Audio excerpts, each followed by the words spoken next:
আজকে সূরা তারিক আমাদের তাফসীর ইনশাআল্লাহ। সূরা তারিক হচ্ছে কোরআনে পাকের ৮৬ নম্বর সূরা, 86 নম্বর সূরা, এবং এখানে রয়েছে ছোট ছোট ১৭টি আয়াত। আশা করছি আজকে আমরা ইনশাআল্লাহ এই সূরাটাকে শেষ করতে পারবো। এই সূরাটাও অ্যাগেইন মাক্কি সূরা। এখানে আল্লাহ রাব্বুল আলামিন মানুষকে তার সৃষ্টির দিকে দৃষ্টি আকর্ষণ করেছেন, কিভাবে মানুষ অতি নগণ্য জিনিস থেকে সৃষ্টি হয়েছে, এরপরে মানুষ খুব শক্তিশালী হয়ে এক সময় অনেক কনফিডেন্স বেড়ে যায়, আল্লাহ তাআলাকেও চ্যালেঞ্জ করে বসে। সেই মানুষ কিভাবে একদিন লয় হয়ে যাবে, ক্ষয় হয়ে যাবে, শেষ হয়ে যাবে, আবার কিভাবে আল্লাহ তাআলার কাছে হাজিরা দেবে সে কথা মনে করিয়ে দিয়ে মানুষকে আল্লাহ তাআলা তার দিকে নিয়ে আসার জন্য নসিহত করছেন। সূরার নাম হচ্ছে আত-তারিক, কারণ প্রথম আয়াতেই এই তারিকটি আছে, দ্বিতীয় শব্দ। এই সূরা প্রসঙ্গে এসেছে যে মুআয রাদিয়াল্লাহু আনহু মাগরিবের নামাজ পড়াচ্ছিলেন ওনার এলাকার মসজিদে, আর তিনি মাশাআল্লাহ মাগরিবের নামাজ শুরু করছেন, সূরা আল বাকারা, সূরা নিসা পড়ছেন। এক রাকাতে আল বাকারা, আরেক রাকাতে সূরা নিসা, কিরকম লম্বা হতে পারে চিন্তা করেন। এবার পরে কমপ্লেইন আসলো রাসূলুল্লাহ সাল্লাল্লাহু আলাইহি ওয়াসাল্লামের কাছে যে আপনার সাহাবী তো এই কাজ করে, আমরা তো এখন সারাদিন কাজ করে টায়ার্ড হয়ে সূরা আল বাকারা পড়তে পড়তে অবস্থা কাহিল, এই এত লম্বা নামাজ। তখন তিনি ডেকে বললেন, আফাত্তানুন আনতা ইয়া মুআয, মুআয তুমি কি ফিতনা সৃষ্টি করো লোকদেরকে, এই নামাজ নিয়ে লোকদেরকে ফিতনা বানাই ফেলবা, তো লোকেরা তো নামাজ ছেড়ে দিবে, শেষ পর্যন্ত সমস্যা সৃষ্টি হয়ে যাবে। মা কানা ইয়াকফিকা আন তাকরা বিস-সামাই ওয়াত-তারিক ওয়াশ-শামসি ওয়া-দুহাহা ওয়া নাহওয়িহা, তোমার তো যথেষ্ট ছিল যে তুমি ওয়াস-সামাই ওয়াত-তারিকের মতো সূরা পড়বা মাগরিবে, আর সূরা ওয়াশ-শামসি ওয়া-দুহাহার মতো সূরা পড়বা, এটাই যথেষ্ট ছিল। তাহলে মাগরিবের কেরাত এত লম্বা হওয়া ঠিক নয়, এটা নরমালি এটা একটা আইডিয়া আর কি। তো একটু লম্বা হইলে একেবারেই আপত্তি করতে হবে, নট নেসেসারি, অথবা সবসময় সূরা ইযা জুলজিলাত থেকে নিচের দিকে আসতে হবে, এটাও শর্ত না, একটু লম্বা হতে পারে অবস্থা বুঝে। এবং মাঝামাঝি থাকার জন্য হচ্ছে গুড এক্সাম্পল সূরা আস-সামা ওয়াত তারিক এবং আশ-শামসি ওয়া দুহাহা, এগুলো একটু বলতে গেলে মাঝামাঝি তেলাওয়াত। এর চেয়ে ছোটো হলে ওয়াদ-দুহা ওয়া ইযা জুলজিলা, ছোট নিচেরগুলো, আর উপরে আর একটু যেতে পারে কোনো কোনো সময়। একটু লম্বা সূরা পড়লেই আপত্তি করে ফেলতে হবে, নট নেসেসারি। যেমন কোনো কোনো সময় রাসূলুল্লাহ সাল্লাল্লাহু আলাইহি ওয়াসাল্লাম মাগরিবে সূরা আত-তুর পড়েছেন। সূরা আত-তুর তারিকের থেকে 3 গুণ 4 গুণ লম্বা হবে। তো তাতে বোঝা গেল যে একটু লম্বা হয়ে গেলে আবার আপত্তি করার সুযোগ নিয়ে নেবেন না আর কি, কিছু সবরও করতে হবে মাঝে মধ্যে। আর ইমাম সাহেবদের কনসিডার করতে হবে লোকদের সিচুয়েশন, দুইটা মিলে আর কি। যাই হোক, এই হলো সূরাটা সম্পর্কে একটি বিশেষ পয়েন্ট ছিল। এখন আমরা তাফসীরের দিকে আসি। আল্লাহ তাআলা কসম শুরু করেছেন, এবং এই আমপাড়ার ম্যাক্সিমাম সূরাতে কসম দিয়ে শুরু হয়েছে, এবং একাধিক বিষয়ের কসম, এবং একাধিক সূরায় সেম বিষয়ের কসম আল্লাহ তাআলা করেছেন। ওয়াস-সামা দিয়ে অনেকগুলো সূরার কসম করেছেন, ওয়াস-সামাই যাতিল বুরুজ, ওয়াস-সামাই ওয়াত-তারিক, আকাশের কসম করেছেন। এবং আকাশের পাশাপাশি এখানে আরেকটি শব্দ আত-তারিক। তারিক শব্দের অর্থ হচ্ছে রাত্রির বেলায় বিচরণকারী। রাত্রিবেলায় বিচরণকারী, যে ব্যক্তি রাত্রিবেলায় চলাফেরা করে, রাত্রিবেলায় হাজির হয়। রাত্রের বেলা কোনো মেহমান আসলে তাকেও তারেক বলা হয়। তো এখানে কোনো বিশেষ অর্থ আছে কি না? এখানে একটা বিশেষ অর্থ আছে, সেটা পরের আয়াতে আল্লাহ তাআলা আবার প্রশ্ন করেছেন যে ওয়ামা আদরাকা মা তারিক। প্রথমে আকাশের কসম, তারিকের কসম। দ্বিতীয় আয়াতে বলছেন ওয়ামা আদরাকা মা তারিক, আপনি কি জানেন তারিক কি জিনিস? কসম তো করলেন, জিনিস কি সেটা বুঝছেন নাকি? আল্লাহ তাআলা নিজেই প্রশ্ন করছেন। তো প্রশ্ন যখন করেন আল্লাহ তাআলা, তখন উদ্দেশ্য হচ্ছে বিষয়টা অতীব গুরুত্বপূর্ণ, এটার জন্য দৃষ্টি আকর্ষণ করা। প্রশ্ন করে আল্লাহ তাআলা তো আমাদের কাছে অ্যান্সার চাচ্ছেন না, এখানে তিনি নিজেই অ্যান্সার দিবেন। তো প্রশ্ন করলেন কেন? এই জন্য তিনি যে ব্যাখ্যাটা দিবেন আমরা যেন মনোযোগ দিয়ে শুনি। 3 নম্বরে তারিকের ব্যাখ্যা আল্লাহ তাআলা নিজে করলেন, সেটা হচ্ছে আন-নাজমুস সাকিব। তারিকটা হচ্ছে আন-নাজমুস সাকিব। আর আন-নাজমুস সাকিব কি জিনিস? সেটা হচ্ছে তারকা, যে তারকাটা খুব জ্বলজ্বল করে জ্বলে, জ্বলন্ত তারকাগুলো যেগুলা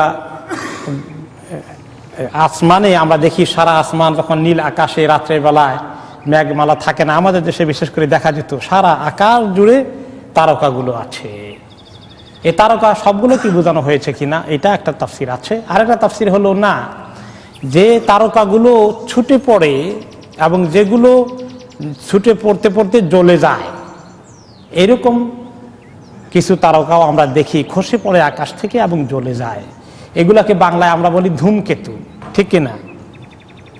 কিছু কিছু, এবং সেগুলোর ফাংশন কি কোনো কোনো রেওয়ায়েত এসছে, আপনারা শুনেছেন আগের তাফসিরে, এগুলো শয়তানকে আল্লাহ তাআলা এগুলো দিয়ে অ্যাটাক করেন। তারা যখন আসমানে ফেরেশতাদের কথোপকথন শুনতে যায় আর আগাম কিছু কথা শুনে এসে গণকদের কানে ঢুকিয়ে দিতে চায়, সেগুলো বাধা দেওয়ার জন্য আল্লাহ তাআলা তাদেরকে যে জ্বলন্ত তারকা দিয়ে মারেন, জ্বলন্ত শলাকা দিয়ে অ্যাটাক করেন, শুট করা হয়, এই শুটার তারকাগুলো কথা বলা হচ্ছে, এটা অনেক রেওয়ায়েতে এসছে।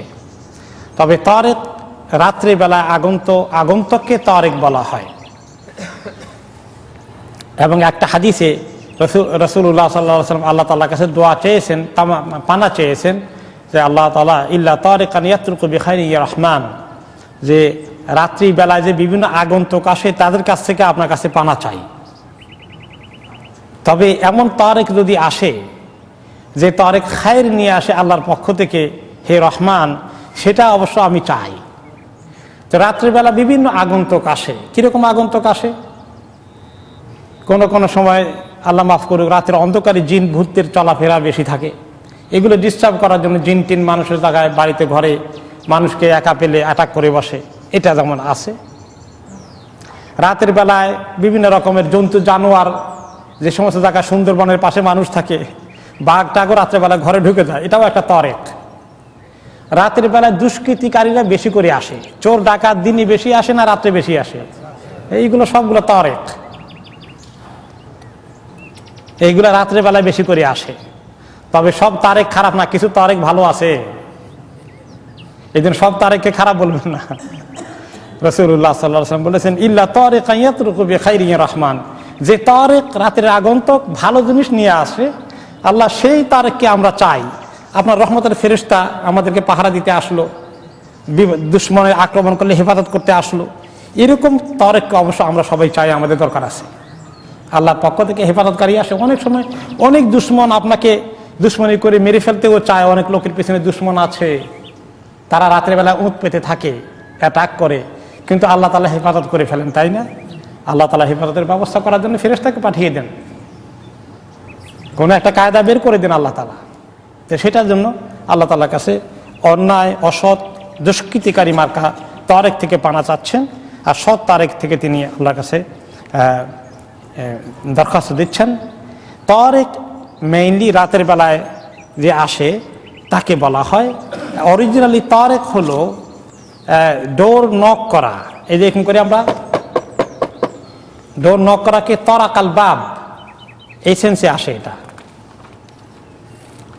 হ্যাঁ, তো সাধারণত রাত্রে আসলে মানুষ জোরে নক করে, তারেক দিনেও নক করে, কিন্তু রাতে এই যে নক করে, এখান থেকে তারেক মানে সেখান থেকে নামটা হয়েছে। যে হাতুড়ি, বা হাতুড়িকে ইংলিশে কি জানি বলে, হ্যামার, এই হ্যামারকে বা হাতুড়িকে আরবিতে বলে মিতরাকাহ।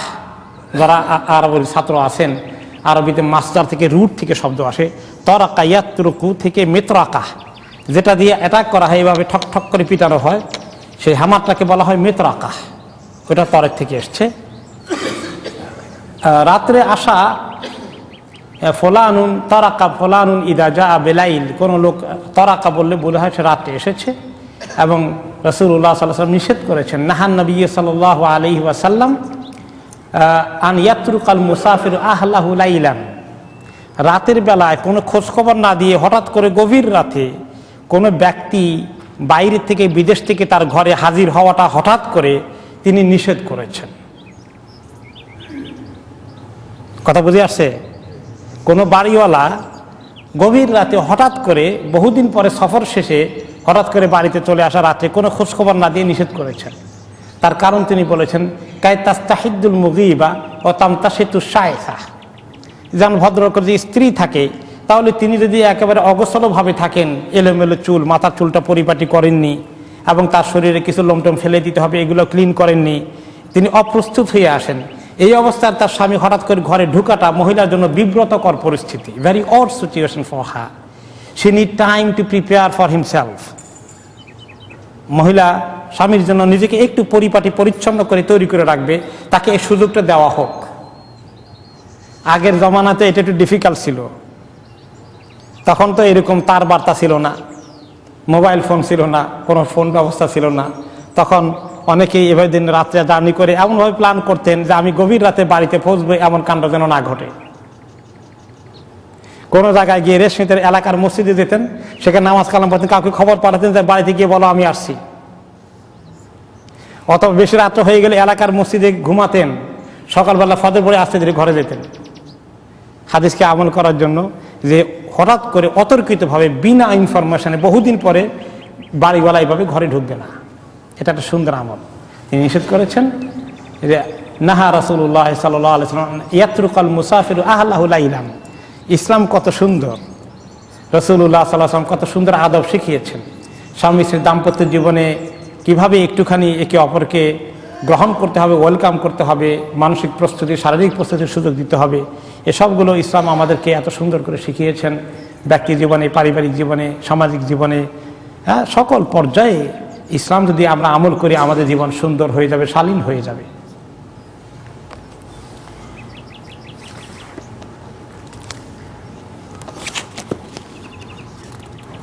এরপরে এই কসমগুলা আল্লাহ তাআলা করলেন, কয়টা জিনিসের কসম করলেন? আকাশের কসম করলেন, তারিক নামক তারকারাজির কসম করলেন, যেগুলো রাতের বেলায় ফুটে উঠে অথবা রাতের বেলায় ঝরে পড়ে। এই কসমগুলো করে এবার আল্লাহ তাআলা মেসেজটা দিচ্ছেন। এখন আসল মেসেজ আসছে, সেটা হচ্ছে ইনকুল্লু নাফসিন লাম্মা আলাইহা হাফিজ, যে প্রত্যেকটি নাফসের উপরে হেফাজতকারী আছে, প্রত্যেকটি ব্যক্তিকে হেফাজত করার জন্য আল্লাহর পক্ষ থেকে সৈন্য সামন্ত রয়েছে। আল্লাহ তাআলা বলেন মানুষের ব্যাপারে লাহু মুআক্কিবাতুম মিন বাইনি ইয়াদাইহি ওয়া মিন খালফিহি ইয়াহফাযুনাহু মিন আমরিল্লাহ, যে প্রত্যেকটি মানুষের জন্য মুআক্কিবাত, আল্লাহ তাআলার পক্ষ থেকে ফেরেশতারা রয়েছেন, তাকে হেফাজত করেন বিপদ আপদ থেকে, অনেক কিছু থেকে, জিন শয়তানের আক্রমণ থেকে, অনেক দুশমনের আক্রমণ থেকে আমাদেরকে আল্লাহ তাআলা হেফাজত করেন। এবং হাদিসে এসেছে যে অনেক বিপদ আপদ, মুসিবত, বালা মুসিবত মানুষের উপরে আসে, ফেরেশতারা এগুলোকে তাকে অনেক দূরে সরিয়ে নেয়, রক্ষা করেন। আলহামদুলিল্লাহ, আল্লাহর হুকুমে। লাহু মুআক্কিবাতুন ইয়াহফাযুনাহু মিন আমরিল্লাহ, আল্লাহর হুকুমে তারা তাকে পাহারা দেন। আর যখন বিপদ আসা আল্লাহ তাআলা মুকদ্দর করে রেখেছেন, একদম আল্লাহর কলম লেখা আছে যে আজকে তার এই বিপদটা ঘটে যাবে, তখন তার সামনে বিপদ আসছে দেখেও ফেরেশতারা পিছনে সরে আসেন, কারণ আল্লাহর হুকুম হয়ে গেছে আজকে এটা ঘটে যাবে। এক ভাই গতকালকে এই মসজিদে জুমা পড়তে আসছিলেন, তিনি সম্ভবত রাস্তায় দাঁড়িয়েছেন বাসের অপেক্ষায় বা কারো অপেক্ষায়, একটা গাড়ি পার্ক করা আছে, তার পিছনে দাঁড়িয়ে আছেন। হঠাৎ করে গাড়িটা পিছন দিক থেকে এমনভাবে প্রেসার করলো, ধাক্কা দিল, সে বেচারা খেয়ালই করেন, একদম উপর হয়ে পড়ে গেলেন। আহত হয়ে আমাদের মসজিদে এসে বসলেন, কিন্তু বেচারা শ্বাসে ব্যথা বেদনায় চিৎকার শুরু হয়ে গেছে। পরে অ্যাম্বুলেন্স কল করে হসপিটালে পাঠানো হয়েছে। হঠাৎ করে চলে আসলো, এটা খেয়ালই করা যায় না। আপনি দেখতেই পারলেন না কিভাবে ঘটে গেল, দেখতে পারলেন? পারা যাচ্ছে না। আবার কোনো সময় যখন আল্লাহ তাআলা হেফাজত করেন, কিভাবে অল্পের জন্য বেঁচে যান, বিশাল অ্যাক্সিডেন্ট ঘটা, কিন্তু আপনি বেঁচে গেলেন। এক গাড়ি আরেক গাড়ি আপনি ড্রাইভ করছেন, মনে হয় যেন আজকে লেগেই যাবে, মনে হয় যেন 1 ইঞ্চি বরাবর ফাঁক ছিল, কিনা আল্লাহ ভালো জানে, কোনো রকমে বেঁচে গেলেন। আল্লাহ তাআলা এইভাবে আমাদেরকে অনেক বিপদ থেকে রক্ষা করেন। তা নাহলে এই বয়স পর্যন্ত এগুতে পারতাম না, বহুত বিপদ আমাদের জীবনের উপরে দিয়ে গিয়েছে। এতদিনে আমরা মাটির তলে চলে যাওয়ার কথা ছিল। আল্লাহ তাআলা হেফাজত করেন, এই জন্য কি আল্লাহ তাআলা শুকর আদায় করার দরকার আছে? আলহামদুলিল্লাহ। তো এই প্রত্যেকটি নফসকে আল্লাহ তাআলা কিভাবে হেফাজত করে তাকে তার রক্ষণাবেক্ষণ করেন, দুনিয়ার মধ্যে তার জান বিপদ মুক্ত রাখেন, তাকে কত ফ্যাসিলিটি এনজয় করার তৌফিক দান করেন, এই কথাগুলো মেসেজটা আল্লাহ তাআলা মানুষকে দিচ্ছেন। তুমি যে আমার কথা শুনো না, আমি তোমার জন্য কি করি তুমি কি খেয়াল করো? তুমি মনে করো তুমি বেঁচে আসো সব তোমার গুণে, তোমার জন্য আমার কোনো রক্ষণাবেক্ষণের ব্যবস্থা নেই? তুমি কি কখনো স্বয়ংসম্পূর্ণ হতে পারো? তুমি কিছুই দেখো না।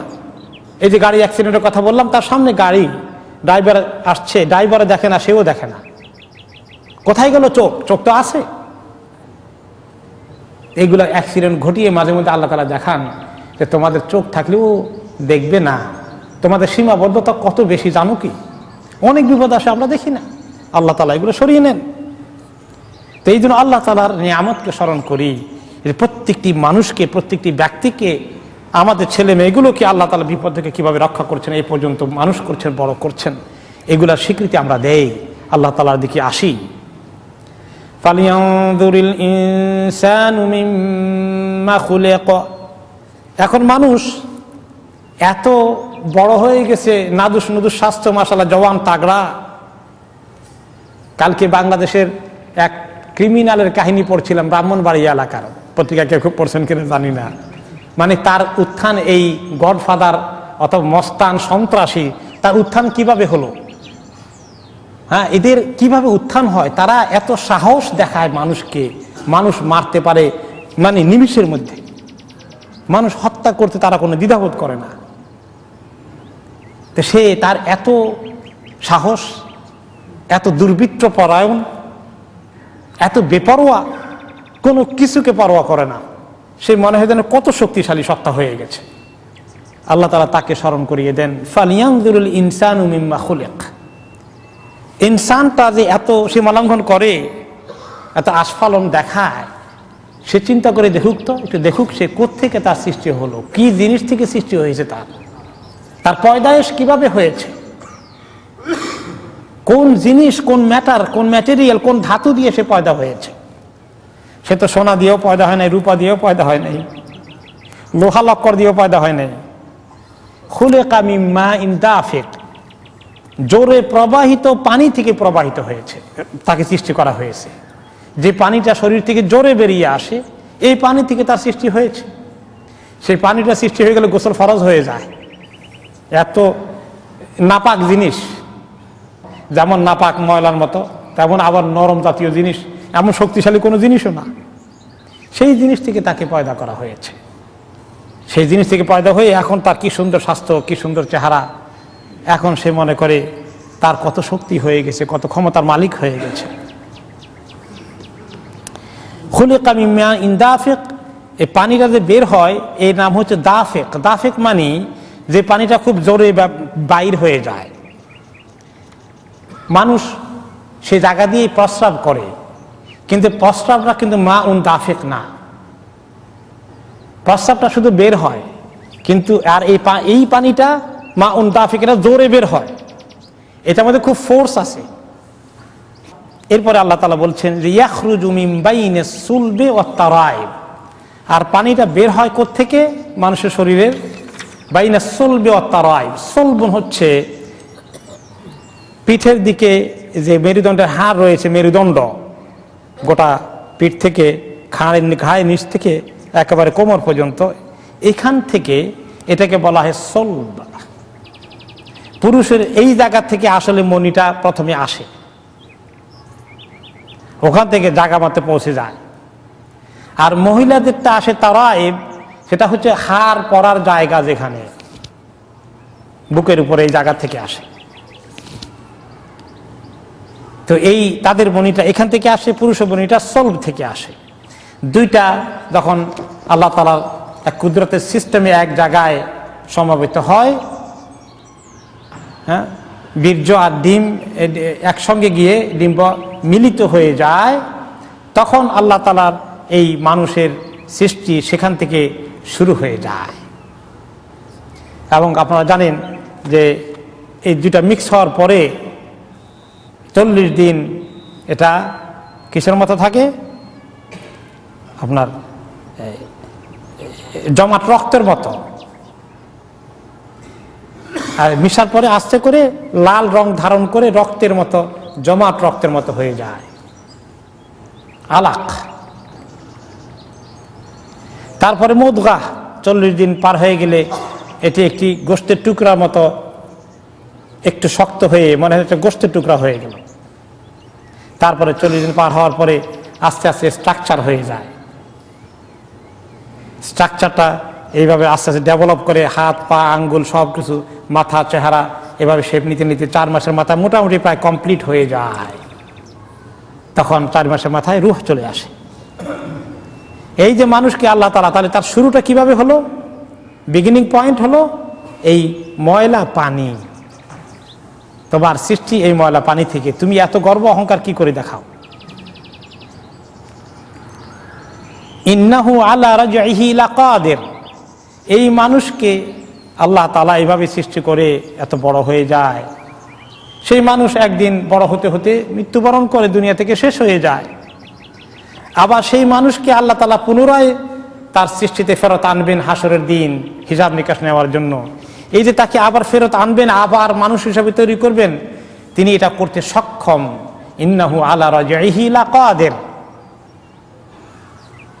আর সেদিন ইয়াউমা তুবলাস সারাইর, সেদিন সব কিছুকে, গোপন জিনিসকে প্রকাশ করে দেওয়া হবে, সমস্ত আমলনামাকে হাজির করা হবে। তো আল্লাহ তাআলা সৃষ্টির শুরু বললেন, আবার সৃষ্টির শেষ কথাও বললেন। মাঝখানে মানুষের শক্তি হওয়ার পরে সে সব কিছু ভুলে গিয়ে নিজের ক্ষমতার দাপট দেখায়। যেন আল্লাহ তাআলা ওয়া হুয়াল্লাযী ইয়াবদাউল খালকা সুম্মা ইউঈদুহু ওয়া হুয়া আহওয়ানু আলাইহি। আল্লাহ তাআলা বলেন যে তিনি সৃষ্টি প্রথম করেছেন এবং তিনি আবার তোমাদেরকে অস্তিত্বে ফেরত আনবেন। আর দ্বিতীয়বারটা আল্লাহ তাআলার জন্য আরো সোজা, আরো সহজ। প্রথম সৃষ্টিতে দ্বিতীয়টা কি আরো সহজ, যদিও প্রথম সৃষ্টিও আল্লাহ তাআলার জন্য কঠিন না মোটেই, কুন ফায়াকুন। কিন্তু মানুষকে বোঝার জন্য আল্লাহ তাআলা বলেন, তুমি মানুষ কোন একটা মডেল প্রথম বানাইতে তোমার অনেক কষ্ট হবে। একটা মডেল বানিয়ে ফেলে ওটাকে দ্বিতীয়বার বানাইতে আর তোমাদের কষ্ট হবে। এটা মানুষের সেন্সে বলেছেন, কিন্তু আল্লাহ তাআলার সেন্সে প্রথমবার দ্বিতীয়বার কোনোটাই আল্লাহ তাআলার জন্য কঠিন না। মানুষকে বোঝার জন্য বলছেন, তোমরা যে বলো এই সমস্ত শরীর মাটি খেয়ে ফেললে কিভাবে আবার তৈরি করা হবে, দ্বিতীয়বার তো আরো সহজ হওয়ার কথা। সেদিন তোমাদেরকে দ্বিতীয়বার এনে ইয়াউমা তুবলাস সারাইর, তোমাদের সকল গোপন জিনিসকে সেদিন প্রকাশ করে দেওয়া হবে। ফামান ইয়ামাল মিসকালা যাররাতিন খায়রান ইয়ারা ওয়া মান ইয়ামাল মিসকালা যাররাতিন শাররান ইয়ারা। পুরোটা সব কিছু তারা একদম দেখতে পাবে, কোনো জিনিসই আর তখন সেখানে লুকায়িত থাকবে না। এখন এই যে মানুষকে আল্লাহ তাআলা এই পদ্ধতিতে সৃষ্টি করেন, এই যে মানুষকে পানি থেকে মিমা ইন দাফিক, এখন দুইটা জায়গার কথা আল্লাহ তাআলা বলেছেন। পুরুষকে সলব, পৃষ্ঠদেশ মেরুদণ্ড, আর মহিলাদেরকে বুকের উপর থেকে হাড় দেওয়ার জায়গা এখান থেকে। কিন্তু ইমাম আল কুরতুবী রহমতুল্লাহ আলাইহি বলেন যে মানুষ সকল জায়গা থেকেই আসলে মানুষের সৃষ্টি হয়, শুধু ওই দুই জায়গা নয়। এই জন্য দেখা যায় যে মানুষের শরীর থেকে সকল জায়গার থেকে এই মণিটা আসলে সঞ্চরিত হয়ে আসে, শরীরের সকল অঙ্গ থেকেই আসলে আসে। সুম্মা ইন্না না'লামু আন্না নুতফাতা মিন জামিই আজজাইল বাদান, শরীরের পুরো অংশ থেকেই আসে। লিযালিকা ইউশবিহুর রাজুলু ওয়ালিদাইহি কাসীরান, এই জন্য মানুষ সন্তানরা পিতা মাতার অনেক আকৃতি পায়। তো কাজে শুধু পিঠ থেকে আর বুক থেকে নয়, গোটা শরীর থেকেই এটা একদম সাইজ হয়ে সব জায়গা থেকে বিন্দু বিন্দু করে এসে তারপরে আসল জায়গা থেকে এটা বেরিয়ে আসে। এই জন্য সকল জায়গার টাচ এখানে আছে। এই জন্য দেখা যায় মাতা পিতার মতো নাক পেয়ে গেছে, মা বাবা কারো মতো চোখ পেয়ে গেছে, কারো মতো ঠোঁট পেয়ে গেছে, কারো মতো হাত পা পেয়ে গেছে। তাহলে বোঝা গেল সকল জায়গাতেই থেকেই এই মণিটা আহরিত হয়ে আসে। এবং ওয়াহাদির হিকমাতু ফি গুসলি জামিল জাসাদি মিন খুরুজিল মানি, আর এই হিকমতের কারণেই শরীরে শুধু নাপাক জায়গাটাকে ধোয়া লাগে না, পুরো শরীরকে গোসল করে দিতে হয় ফরজ গোসল করার সময়। কারণ সমস্ত শরীরের সঙ্গে এই বিষয়টার সম্পর্ক জড়িয়ে আছে। কথাগুলো কিন্তু অনেক সায়েন্টিফিক। এরপরে আল্লাহ তাআলা বলছেন যে সেদিন সমস্ত কিছু যখন মানুষ দেখবে, এই কি দেখবে, তার সকল গোপন জিনিস যেগুলো লুকিয়ে রেখেছিল কেউ দেখেনি, সেগুলো আল্লাহ তাআলা প্রকাশ করে দিবেন। ওয়াহুয়া কুল্লু মা কানা ইস্তাসরাহুল ইনসানু মিন খাইরিন আও শার ওয়া আযমারাহু মিন ঈমানিন আও কুফর। এমনকি একটি হাদিসে এসেছে যে ব্যক্তি বিশ্বাসঘাতকতা করেছে, এমনভাবে গোপনভাবে লুকিয়ে কাউকে প্রতারিত করেছে, সে একটুও টের পায়নি দুনিয়ার মধ্যে, বা টের পেলেও কিছু করতে পারেনি, কোনো দলিল প্রমাণ নাই, এমন কায়দা করে আত্মসাৎ করেছে, সবগুলো আল্লাহ তাআলা বের করে দিবেন। এমনকি ইরফাউ লিকুল্লি গাদিরিন লিওয়াউন ইনদা ইস্তিহি ইকালু হাযিহি গাদরাতু ফুলান ইবনে ফুলান। যে ব্যক্তি মানুষকে প্রতারণা করেছে, সেই ব্যক্তিকে আল্লাহ তাআলা মানুষের কাছ থেকে লুকিয়ে যে প্রতারণার আশ্রয় নিয়েছিল সেই জিনিসটাকে ফাঁস করে দেবেন। কিভাবে দেবেন? তার পেছনের এই জায়গার উপরে একটা লাঠি বেঁধে তার উপরে ফ্ল্যাগের মতো করে লেখা থাকবে, ফ্ল্যাগের মতো করে লটকানো থাকবে যে এই ব্যক্তি অমুক জায়গায় বিশ্বাসঘাতকতা করেছিল, এই ব্যক্তি অমুক জিনিসকে আত্মসাৎ করেছিল। এটা ফ্ল্যাগের মতো উঠতে থাকবে, লেখাতে বড় বোর্ডের মতো, তার এই সমস্ত রেকর্ড ওখানে থাকবে, সেটাকে গেড়ে দেওয়া হবে তার পেছনের পাছার উপরে, ওই জায়গার মধ্যে। এস্তন মানে লোকাল ল্যাঙ্গুয়েজে বলা হয় পাছা। এভাবে আল্লাহ তাআলা তাকে এক্সপোজ করে দিবেন। কাজে গুনাহ করে লুকিয়ে আজকে আমরা যে অন্যায়গুলো করি, এ সবগুলো সেদিন আল্লাহ তাআলা প্রকাশ করে দেবেন। এই জন্য আল্লাহ তাআলার কাছে তওবা করতে হবে। ইয়া সাত্তার আল অয়ুব, হে আল্লাহ যিনি সমস্ত গুনাহকে লুকিয়ে রাখেন, গাফারুদ যুনুব, যিনি সমস্ত গুনাহকে মাফ করেন, আমাদেরকে আপনি মাফ করে দেন। আল্লাহুম্মা আস্তুর আওরাতি ওয়া আমিন রাওআতি। রাসূলুল্লাহ সাল্লাল্লাহু আলাইহি ওয়াসাল্লাম দোয়া করেছেন যে আল্লাহ আমার লজ্জাজনক গুনাহগুলোকে আপনি লুকিয়ে রাখেন, আমাকে এই বিপদের মোকাবিলা করার থেকে আপনি আমাকে নিরাপত্তা দান করেন। আল্লাহ তাআলার কাছে এই জন্য আমরা কত গুনাহ করি, কত অন্যায় করি, কত লোক কত ধরনের আত্মসাৎ করা এবং বিশ্বাসঘাতকতা করে, এগুলো থেকে আল্লাহ তাআলার কাছে পানা চাইতে হবে, মাফ চাইতে হবে এবং এগুলো থেকে সরে আসতে হবে।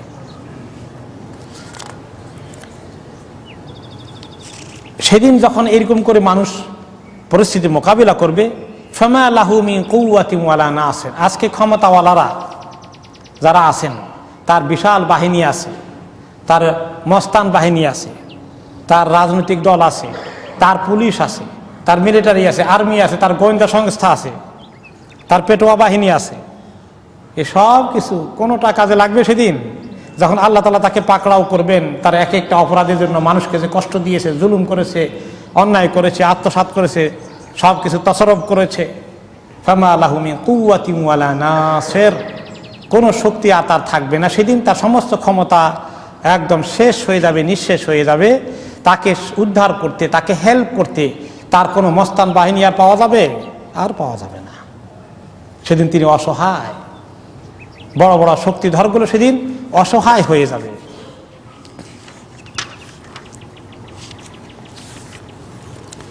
ইমাম আল কুরতুবী রাহমাতুল্লাহ আলাইহি বলেন, হাউলাইল মুলুক মা লাহুম ইয়াউমাল কিয়ামাতি মিন কুওয়াতিন ওয়ালা নাসির। এই যে আজকে দুনিয়ার বড় বড় রাজা বাদশাদেরকে দেখেন, বড় বড় রাজনৈতিক দলের নেতাদেরকে দেখেন, বড় বড় সরকারি কর্মকর্তাগুলোকে দেখেন, মন্ত্রী মিনিস্টারগুলোকে দেখেন, সেদিন মা লাহুম ইয়াউমাল কিয়ামাতি মিন কুওয়াতিন ওয়ালা নাসির। কিয়ামতের দিন তাদেরকে সাহায্য করতে, তাদেরকে রক্ষা করতে কোনো শক্তি, কোনো ফোর্স, কোনো বাহিনী আদৌ খুঁজে পাওয়া যাবে না। ওয়াস-সামা'i যাতির রাজ'i ওয়াল আরদি যাতিস সাদা। এই বক্তব্য দিয়ে আল্লাহ তাআলা আরো কিছু কথা রাখবেন। তার আগে আবার আল্লাহ তাআলা কসম করছেন। সূরার শুরুতে কসম করেন প্রায় অনেক সূরাতে, কিন্তু এই সূরার মাঝখানে আবার কসম করতেছেন। কত গুরুত্বপূর্ণ কথা বলছেন আল্লাহ তাআলা। ওয়াস-সামা'i যাতির রাজ'i, সে আকাশের কসম যে আকাশ বারে বারে তোমাদেরকে বৃষ্টি নিয়ে আসে। এই আকাশে মেঘ তুলে রেখে আল্লাহ তাআলা সেখান থেকে বৃষ্টি দিয়ে দিয়ে আমাদের এই জমিনকে জিন্দা রেখেছেন। আমাদের জন্য কত ফল ফসলকে আল্লাহ তাআলা তৈরি করে দিয়েছেন। আকাশ থেকে বৃষ্টি পড়ে জমিনে কি হয়? ওয়াল আরদি যাতিস সাদা, ওই জমিন যে জমিনগুলো ফেটে যায়, ফেটে যাওয়া জমিন, তার মানে কি আকাশ থেকে যখন বৃষ্টি নাজিল হয়ে যায়, এই জমিনের মধ্যে আমরা বিভিন্ন রকমের ফল ফুলের চাষবাস করি, অথবা বিনা চাষেও অনেক বনজ সম্পদগুলো গড়ে উঠে, জেগে উঠে। এগুলা কিভাবে উঠে? রাত ইচ্ছা যে জমিনটা ফেটে যায়, চিরে যায়, জমিন চিরে, জমিন ফেটে নিচের থেকে বীজ থেকে চারা বেরিয়ে আসে, তাই না? এই চারাটা কত শক্ত বলেন তো দেখি, খুব শক্ত নাকি? খুব নরম। কিন্তু এই নরম চারা শক্ত মাটি ছেদ করে উঠে যায়। জমিনকে আল্লাহ তাআলা ফেড়ে দেন।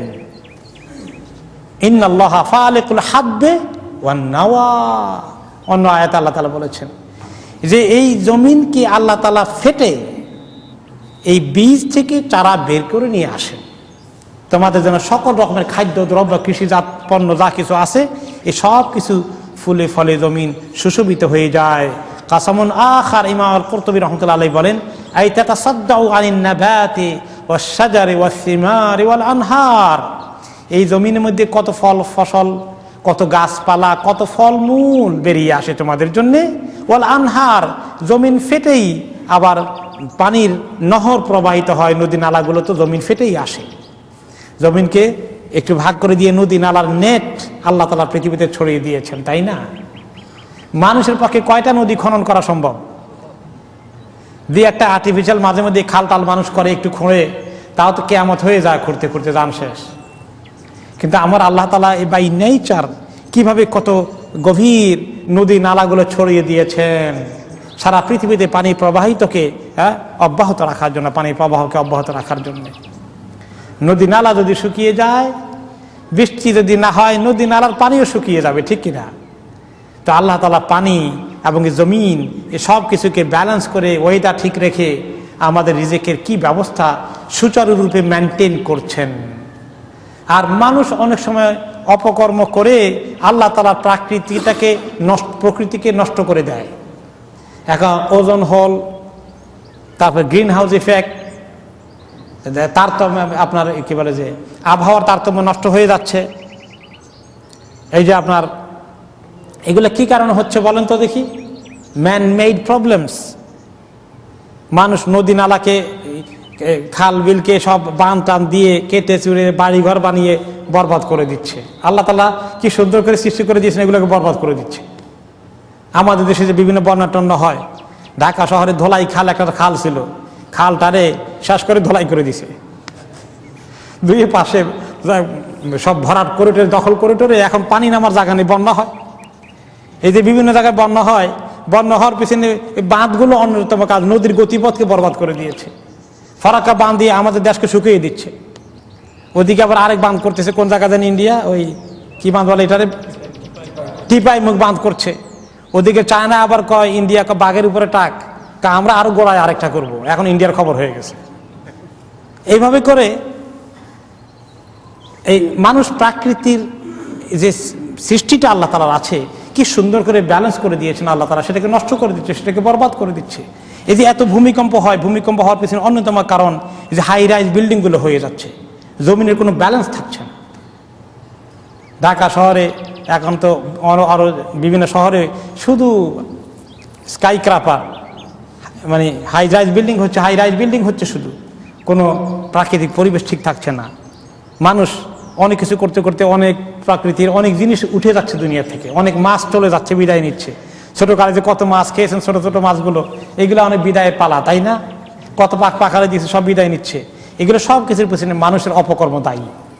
ইন্ডাস্ট্রিয়ালাইজেশন যেভাবে করেছে, এই যে বিভিন্ন ইন্ডাস্ট্রি থেকে এই যে ময়লাগুলো বের হয়, যে কেমিক্যাল পদার্থগুলো বের হয়, এগুলো সাগরে গিয়েও ক্ষতি করতেছে।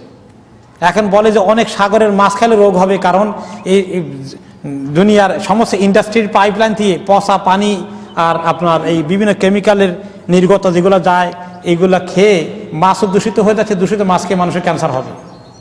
কোথায় যাবো কম দেখি? সব জায়গায় নষ্ট করে দিচ্ছে মানুষ। তা আল্লাহ তাআলার এই সৃষ্টি কি সুন্দর করে আল্লাহ তাআলা দিয়েছিলেন, এই সৃষ্টিকে রক্ষা করার কিছু দায়িত্ব আছে। এই জন্য মুসলমানদেরকে আবহাওয়া সচেতন হওয়া লাগবে, মুসলমানদেরকে এনভায়রনমেন্ট ফ্রেন্ডলি হওয়া লাগবে। এনভায়রনমেন্ট যাতে করে নষ্ট না হয় পৃথিবী, এই ব্যাপারে খেয়াল করতে হবে। এই ব্যাপারে নন মুসলিমরা কিছু তারা আকামও তারাও করছে, আবার ওইটার ব্যাপারে ক্যাম্পেইনও তারাও চালাচ্ছে। আমরা বোধহয় দোনোটার দিকে পিছনে আছি আর কি। যাই হোক, তবে আমাদের পজিটিভটা একটু লিড করা দরকার, যে পজিটিভ এনভায়রনমেন্ট ক্যাম্পেইন, দুনিয়ার প্রাকৃতিক বিপর্যয় রোধ করার জন্য আমাদের মুসলমানদের ভূমিকা রাখা দরকার আছে। আমাদের দেশে ও পলিথিনের ব্যাগ দিয়ে ঢাকা শহরে বন্যা আটকানো যায় না। শেষ পর্যন্ত একবার সরকার পলিথিন ব্যাগ ব্যান করলো, এখন আছে কিনা আল্লাহ ভালো জানেন কদ্দূর আছে। কারণ পলিথিন ব্যাগ এই নালা নর্দমা গিয়ে এমনভাবে আটকে যায়, আর এগুলো 30 বছরে মাটির সঙ্গে গলে নষ্ট হয় না, এটা এত শক্ত জান। এই জন্য আপনার এনভায়রনমেন্ট ফ্রেন্ডলি জিনিস যেমন পাটের ব্যাগ, মাশাআল্লাহ, এটা অনেক বান্ধব, পরিবেশ বান্ধব, অনেক ভালো। এগুলোকে মার্কেটিং করা দরকার, এগুলোকে পাবলিসিটি করা দরকার। এই সুন্দর পৃথিবীটাকে মেনটেন করার জন্য আল্লাহ তাআলা মানুষের উপরে দায়িত্ব দিয়েছেন, মানুষ যেন নিজের হাতে নষ্ট না করে। যাই হোক, এই আকাশ জমিনের নিয়ামতগুলো দিয়ে আল্লাহ তাআলা এবার বলছেন ইন্নাহু লাকাউলুন ফাসল। কসম করার পরে আকাশের কসম করলেন আর জমিনের কসম করলেন, যে আকাশ থেকে বৃষ্টি নাজিল করেন, যে জমিন থেকে আমাদের জন্য পানি, খাদ্য এ সব কিছু বের করে নিয়ে আসেন, সেই দুটোর কসম করে বলছেন ইন্নাহু লাকাউলুন ফাসল। এই কথা, এই কোরআন অত্যন্ত ফয়সালাকারী কথা। এই কোরআন হচ্ছে ইয়াফসিলু বাইনাল হাক্কি ওয়াল বাতিল। এই কোরআন অত্যন্ত হক পয়গাম নিয়ে এসেছে। পৃথিবীতে আর কোনো কিতাবের মধ্যে এত সত্য কথা নেই, এত হক ফয়সালা নেই। এক সাহাবী আলী রাদিয়াল্লাহু আনহু বলেন, সামি'তু রাসূলুল্লাহ সাল্লাল্লাহু আলাইহি ওয়াসাল্লাম ইয়াকুল কিতাবুন ফীহি খাবারু মা ক্বাবলাকুম ওয়া হুকমু মা বা'দাকুম হুয়াল ফাসলু লাইসা বিল হাযাল মান তারাকাহু মিন জাব্বারিন কাসামাহুল্লাহ আমর ইবতাগাল হুদা ফি গায়রিহি আদাল্লাহুল্লাহ। এমন এক কিতাব আল্লাহ তাআলা আমাদেরকে দিয়েছেন। এই কিতাব এর মধ্যে আগের জামানার লোকদের অনেক খবর আছে। পূর্ব জামানার লোকেরা নেক আমল করে কিরকম পুরস্কার পেয়েছে, গুনাহ করে কিরকম শাস্তি পেয়েছে, এই খবরগুলো আছে। তাদের ইতিহাস থেকে শিক্ষা নেওয়ার অনেক ঘটনাগুলো আছে। আর হুকমু মা বা'দাকুম, আর তোমাদের পরে যারা অপকর্ম করবে তাদের কি ফয়সালা হওয়া উচিত, এবং তোমাদের জীবন কিভাবে পরিচালনা করবে সেই ব্যাপারে কিরকম ফয়সালা হওয়া উচিত, সব কিছুর সুন্দর আইন কানুন, এই সর্বোত্তম নিয়ম কানুন দিয়ে এই কোরআনকে আল্লাহ তাআলা জমিনের মধ্যে পাঠিয়েছেন। হুয়াল ফাসল, এটাই একমাত্র criteria between wrong and right, বাইনাল হাক্কি ওয়াল বাতিল, ফুরকানুন বাইনাল হাক্কি ওয়াল বাতিল। কোরআনের অপর নাম হচ্ছে ফুরকান। হক এবং বাতিলের মধ্যে পরিষ্কার করে পার্থক্য করে দেয়, মানুষের কাছে ডিফাইন করে দেয়, সংজ্ঞায়িত করে দেয়। এত সুন্দর হক কোরআন কি মুসলমানদের পছন্দ হলো? না। কোরআনের আইন দিয়ে দেশ চলতে পারে, তাহলে তো দেশ আর উন্নতি প্রগতি অর্জন করবে কেমনে? যারা আল্লাহ চিনে না, মাবুদ চিনে নাই, আখিরাত যাদের সামনে, তাদের আইন দিয়ে দেশ চালালে দেশ খুব উন্নত হয়ে যাবে, ভেরি মডার্ন স্টেট হয়ে যাবে। আর কোরআনের আইন চালু করলে দেশ তো খুব সনাতন, খুব পিছপা হয়ে যাবে, দেশের উন্নতি বরবাদ হয়ে যাবে। কারণ কোরআনের আইন চালু করলে মহিলারা পর্দার মধ্যে থাকতে হবে, আর পর্দা করলে তো প্রগতি আর হয় না। প্রগতি মানে পর্দা যত ফেলে দিতে পারো, গান বাজনা, সংস্কৃতি চর্চা, নাচানাচি স্কুলের মধ্যে যা ঢুকাইতে পারো, ইসলামিয়া যা উঠাই দিতে পারো, এগুলো নামই তো প্রগতি। আর বৈশাখী মেলা যেভাবে চালানো দরকার, 10 বছর 20 বছর আগে এরকম বৈশাখী মেলা দেখছেন? হাই রে, বৈশাখী মেলা ছুটছে এখন। পয়লা বৈশাখ কি হলো বাংলাদেশে? আর এখানে তো বৈশাখ টৈশাখ নাই, সারা বছর খালি জুন জুলাই হিসাব করে। আর এখন বৈশাখের এত দরকার কি? বৈশাখী মেলা একটু নাচানাচি করার জন্য দেশ থেকে শিল্পী, গায়িকা, নায়িকা এনে আমাদের গুনাহ একটু কম হচ্ছে, কিভাবে আর একটু বাড়াই দেওয়া যায়, কত দুশ্চিন্তা ওনাদের। তো এই জন্য এই লাইনে যাবেন নাকি? আর এই যে বৈশাখী মেলা ছেলে মেয়েদেরকে নিয়ে তামসা দেখতে যাবেন, আত্মীয় স্বজন আসলে বাড়িতে মেহমানদারি করবেন না, যে গুনাহ করতে আসছো, তোমাদের আমাদের বাড়িতে জায়গা নেই, যাও। কাজেই সবাইকে থামাই দিবেন, জানা আগামীবার কোনোদিন আসবা না আর এই বৈশাখী মেলায়। এগুলো মুনকার যারা পছন্দ করে, যারা শয়তানের কাজ করে, তারা এগুলো করে। আল্লাহ তাআলা বলছেন গোমরাহ করার জন্য শয়তানকে। শয়তান বলছে যে আমাকে দুনিয়াতে পাঠাই দিয়েছে আদমকে জান্নাতে দিয়া, আমি আদমের সন্তানকে পাঠাই যখন দুনিয়াতে দিবা, তার ছেলে মেয়ে সবগুলোকে জাহান্নামে নেওয়ার চেষ্টা করব। তখন আল্লাহ তাআলা বলছেন, তোমার যন্ত্রপাতি যা আছে সবগুলা বাজাও, ওয়া আজলিব আলাইহিম বিখাইলিকা ওয়া রাজলিক, তোমার সৌত, তোমার যত আওয়াজ আছে সবগুলো পিটাও দেখি। তার আওয়াজ মানে ঢোল ঢক্কর, এই যে বাজনা জাত কিছু আছে, গান বাজনা, এগুলো মাজামিরু শয়তান, এগুলো শয়তানের যন্ত্রপাতি। এগুলা ছাড়া কোনো মেলা হয় নাকি? তো এই ঢোল ঢাল দিয়ে যে মেলা করে, এটা শয়তানের মেলা। কথা বুঝে আসছে আপনাদের? আচ্ছা, এই রকম জিনিস যেন আমাদের কমিউনিটিতে না করে, যারা করে তাদেরকে বুঝান যে এগুলো তোমরা করবা না, এগুলো শয়তানি, এইটা রাস্তা ছেড়ে দাও।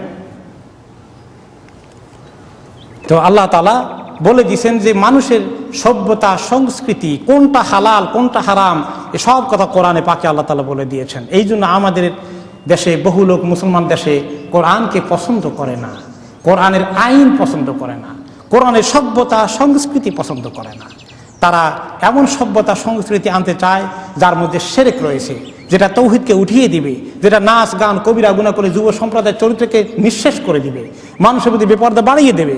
আর বেপরদা বাড়ার কারণ ফলে যেটা ঘটবে, জেনা ব্যভিচার সমাজে সমানে আম হয়ে যাবে।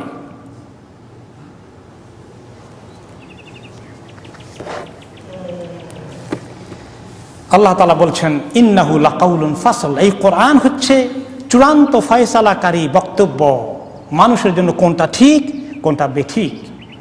এত সুন্দর চূড়ান্ত হক কথা আর কোনো তন্ত্র মন্ত্র, কোনো মতবাদে, কোনো বিশ্বাসে, কোনো রাষ্ট্রীয় সংবিধানে কোনো জায়গায় পাবে না। এই কোরআনকে তোমরা সিরিয়াসলি নাও, গ্রহণ করো। ওয়ামা হুয়া বিল হাজল, আর এই কোরআন কোনো সাধারণ কোনো ফান করার মতো গল্প গুজব, গুরুত্বহীন কোনো কথাবার্তা নয়, অত্যন্ত সিরিয়াস কথাই কোরআন। লাইসা বিল হাজল ওমা হুয়া বিল হাজল বাল হুয়া জাদ্দু হাক্কিন, বরঞ্চ এটা অতি সত্য হক কথা।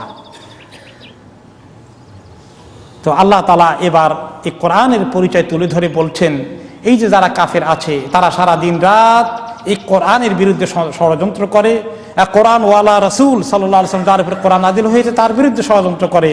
আল্লাহ তাআলা সেগুলো দেখছেন। তিনি বলেন এবার, ইন্নাহুম ইয়াকিদুনা কাইদা ওয়া আকিদু কাইদা ফামাহহিলিল কাফিরিনা আমহিলহুম রুয়াইদা। তারা খুব ষড়যন্ত্রের মতোই ষড়যন্ত্র করে, বড় ষড়যন্ত্র করে তারা। কাইদ মানে ষড়যন্ত্র করা। আইয়ামকুরুনা বিন্নাস, তারা মানুষকে কোরআন থেকে সরিয়ে নেওয়ার জন্য বহু রকমের ষড়যন্ত্র করে। কত রকমের ষড়যন্ত্র করে!